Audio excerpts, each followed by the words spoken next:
I want to talk about the budget, the federal budget. We've got to get excited about it, Jace. Are you excited? Not really. I don't understand. Well, there's a lot in it for you. Luckily, I've got someone standing by who can explain it all, and he does it very well on his Instagram. Have you seen his Instagram? Yes. He's got 513,000 followers. What about that? Not bad. Chris Koehler joins us, my colleague and 9 News finance editor. Good morning to you, Chris. Morning, guys. How you going? We're good. How, are you a bit sore? Did you celebrate last night? Yeah. Budget night for a finance guy What's would it be like? big. Yeah, no, it's famously the nerds kind of let their hair down after the budget is wrapped up. You work till about 10 and then a couple of beers, but no, I think it was pretty tame. Everyone behaved themselves. Does the treasurer let his hair down? It's a good question. I don't know. I mean, you don't want to be caught smoking cigars or anything like that anymore after Remember Joe Hockey that sort of thing went down got the badly. cigar out Did he? post-budget? Yeah. What, like I've done it? Yeah, I'm I've done the it. man. I am the big money man. He sort of looked like the Monopoly man as well. Hey, Chris, break it down for us. Like a lot of the time we hear we're going to save here and we're going to get more money back in our pocket here and there. Is it money this year we're going to have to apply for, or is it more just going to affect our tax returns in a year's time? Yeah, that's certainly the showpiece of this one, Jason. I mean, the whole kind of secret with this budget was these new tax cuts that we're going to be getting. Now, when people hear about tax cuts, they want to know when, they want to know how much. And unfortunately, the news on those fronts is not that great. We're talking about them being phased in from mid-next year. And once it's all fully up and running, we're talking about $20 a month for the average earner. So while it sounds pretty good when you say it as, $536 in your back pocket next year or the year after, I think for most people it's going to be just a little bit of help. Not coming to the keeping rescue. in mind, we've just had a tax cut, have we not? Yes, we have, and the federal government's very keen to talk to you about the stage 3 tax cuts that were coming in. They were implemented in first place from the coalition, and they just sort of rolled on through. So people have been saving money. This was a bit of a sweetener. This is an election budget. This is a sort of a do-no-harm budget. Right. Yeah, so look, the tax cuts are a big one. The other thing they really wanted to talk about was non-compete clauses, which is something that we hadn't really been thinking that much about. But it turns out apparently people like hairdressers, hospitality staff and tradies, 3 million Australians have had these clauses in their contract that stop them looking for better paychecks at a competitor. Government wants to make that completely illegal. So that was another thing we weren't really expecting. Yeah, right. Just back on the... I wonder if it applies to radio non-compete clauses. We're not leaving. We're happy where we are. We ain't leaving. We ain't leaving. Ever. We're not going through that again. You mentioned how we won't really see this till mid-next year, right? And correct me if I'm wrong, does that mean they could come out this time, say if Albo gets voted back in, right? They could come out next year in the budget and totally change what they're promising again, couldn't they? So what they're actually telling us we're going to get now, we may never see.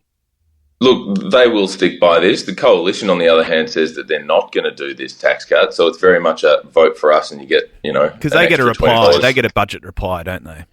That's right. So Angus Taylor is going to be handing that out pretty soon. He came out very hard last night saying that this is a terrible budget. Of course, you'd expect him to say that. But interestingly, he said we're not going to match these tax cuts, which is a bit of an odd move, some would say, in the lead up to an election. Else in their back pocket.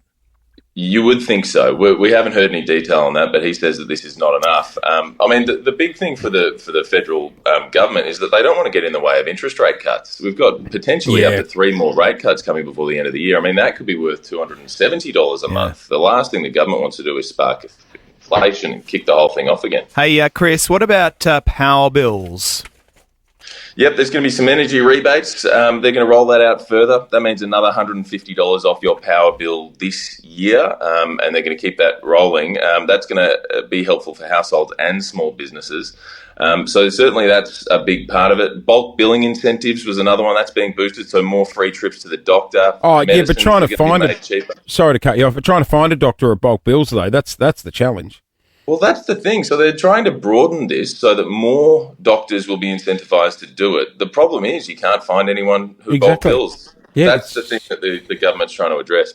What about childcare? Because I know, in our little circle of friends, and to be honest, we're sort of at this point as well. My wife wants to go back to work, and we're working it all out. And we're like, sometimes it's actually not worth going back to work because the money you're pouring away in childcare. Yeah, they're deliberately targeting that one too, Jace. They're saying secondary workers should be able to go back to work and not dump all of their money into childcare costs. So they're trying to boost that subsidy and broaden it as well. which is already quite big. They're trying to make it sort of better, I suppose. They're trying to sort of tweak it around the edges to make sure that it actually works and is fit for purpose. So that's another big one for sure. Because it's an issue that comes up. I mean, we've had 3 kids and we've jostled with this every time, and I know a lot of friends are in the same boat. That, you know, like my wife for her mental health wants to get out of the house and get back to work, but sometimes it's not worth it. You sit there going, what are we going to make? $50 at the end of the week by the time we pay for it? It's crazy. Oh, absolutely. The whole income goes, and then the problem is you spend time out of the workforce because you say it doesn't matter, and then by the time you've entered back in, when the kids are a little bit older, you lose time in the workforce, you lose super. It's not a good result. Well, so the government's definitely trying to help. Chris is in the trenches himself now. A dad for a second time, just a few weeks back. Congratulations, mate. Thank you very much. Yeah, look, I was in the lockup while they were going down last night, and my wife was the one in the trenches, so she did very well to get everybody down to bed. Hey, Chris, your old man, of course, a wise man, ABC Finance editor for many, many years. Does he still... It'll be a fun Christmas at your family's here's Chris, who is following in his father's footsteps. Yeah, party! Was it what he was doing on the telly that inspired you? I grew up watching him. I mean, I grew up watching him on Koehler, the ABC, which is a bit of a weird one. But look, he's done a lot of budgets in his time. My goodness, he wrote for newspapers, back when they were doing it on typewriters. So things have changed a little bit. And but here you are on was Instagram. Very supportive. God, imagine playing Monopoly at that family house. No. Oh, don't buy Park Lane. Mate, it's a bad investment, Chris. You could never swindle any cash from the bank. Oh, God, no. Absolutely not. Hey, Chris, we appreciate your time this morning, mate. We know it's busy, but thanks for breaking it down for us. Of course, anytime.